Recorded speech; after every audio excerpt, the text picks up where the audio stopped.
where Saif al-Islam was transported from there to the city of Zintan. They're also saying that he had arrived in Zintan at 9 o'clock this morning, but for security reasons, they did not release this information until now, Jonathan. The plain desert divides Egypt and Israel is one of the busiest crossing points for migrants leaving parts of Western Africa and other regions. Many of these migrants are now revealing harrowing details of the ordeal they face in their attempts to make it through to Israel. CNN has more on that in this report. The Israeli border. Instead, they sell them to Bedouins in Sinai, while they try to extort extra money from the families back in Africa or relatives they may have overseas. Those who cannot pay are enslaved, many of the women raped. This woman from Eritrea made it to Israel, but she will never forget the atrocities of her ordeal. She asked us to hide her identity. When I traveled from Sudan to Sinai, I was the only girl among a group of men. They did whatever they wanted to my body. She went on to explain that upon arriving in Israel, she realized many other women faced the same thing, including many pregnant women who lost their babies due to their harsh punishment. We decided to see for ourselves what's happening in Sinai. We've been invited into northern Sinai by a Sawarka tribal chief. Now, he says we're not going to be able to name him or film him or members of his tribe, and he may not be happy with what we have to ask.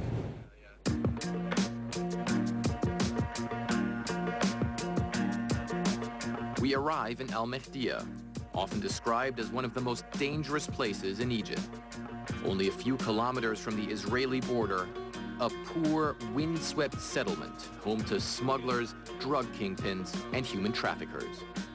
While the camera is off, I ask the chief about the African refugees coming through Sinai, whether they are detained against their will. He makes a startling admission, telling me there are compounds where they're held. He even claimed to know specific compounds that were built with profits from human trafficking. Some refugees are forced to work in the marijuana fields. The tribal chief even acknowledges that women are raped if their relatives cannot pay the massive sums the captors try to extort from them. Our hosts claim they know very little about the people involved in human trafficking, but there's more here than meets the eye.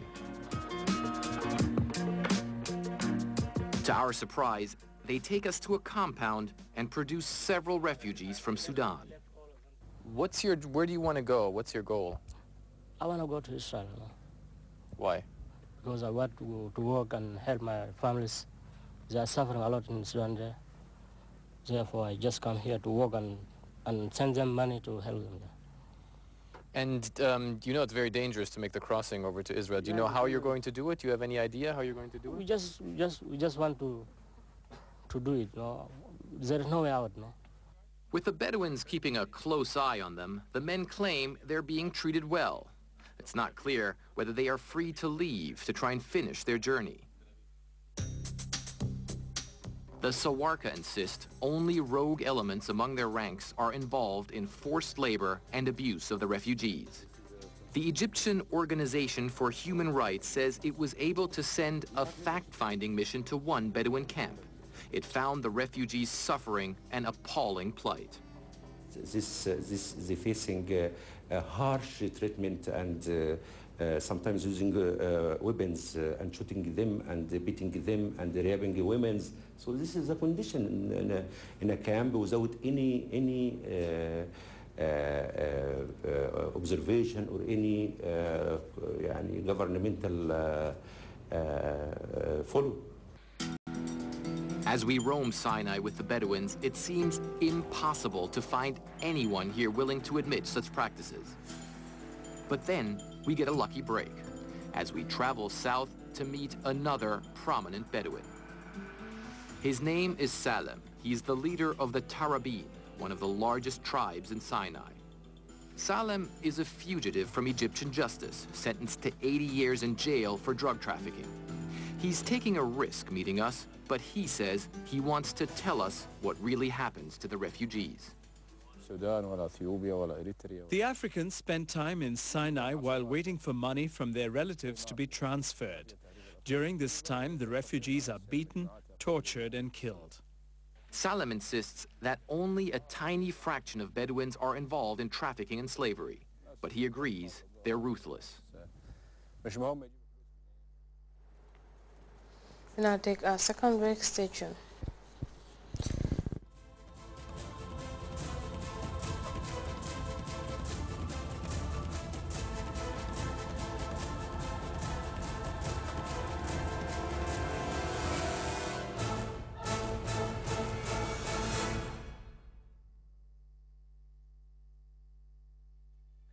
Association has concluded a Level B cricket umpiring training course for its members. The Ebuso reports on the capacity enhancement effort meant to help local umpires meet international standards. Umpires of the Gambia Cricket Association took part in a Level B cricket umpiring training course at the Roots Fitness Center as part of the requirements of the International Cricket Council. The maiden edition of this training attracted members of the association in the Greater Banjul area and beyond. Johnny Gomez, president of the Cricket Association, said the aim of his association is to help the local umpires of the Cricket League to reach international standards, which he says will enable them officiate international games. To more abreast with the new law and also go higher. Because we found that now we're having the umpires panel for Africa, whereby they're choosing umpires to be involved in umpiring for international competition for the ICC in Africa. That's why we try to upgrade them, make sure they know the rules and know it better. Participants also hailed the association for the timely organization of the Level B umpiring training course, since the Gambia is not left behind in the world of cricket with a viable national league. Malamin Faraba Fofana and Jamil Flana spoke on behalf of the participants. I think with this course, I'll be fully equipped, able to go and be a very good umpire, impartial, good in my judgment. It will equip me, and I think it will go a long way. We've never had such things before. It's an opportunity for us to be there. And hopefully I know that one of us, or one in our means, will be success. The prospects of these trained Level B umpires is to take on umpiring at the highest level as the Cricket Association embarks on a revitalization journey. For GRTS Sports, I am Debusu. And before we go, a reminder of our headlines. The incumbent president, Sheikh Professor Alhaji Dr. Yahya Jammeh, has concluded the rural leg of his thank you tour, while his two opponents in the presidential race are making last-ditch efforts to increase their chances of winning. The rising number of diabetics and the ballooning cost of treatment took center stage during celebrations marking World Diabetes Day. Fighters in the town of Ubari have paraded the former Libyan leader's son and heir apparent Saif al-Islam Gaddafi before television cameras. And migrants trying to enter into Fortress Israel via the vast Sahara Desert have been recounting their harrowing experiences. You can also follow those stories and other GRTS programs live on our website at www.grts.gm. There you can also monitor GRTS Radio Live. That does it for this edition of the news. Thanks for watching. Have a wonderful afternoon.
Damsel moo lay delloo njukkal yaay borom moo lay delloo njukkal Your national GSM operator, Gamcell.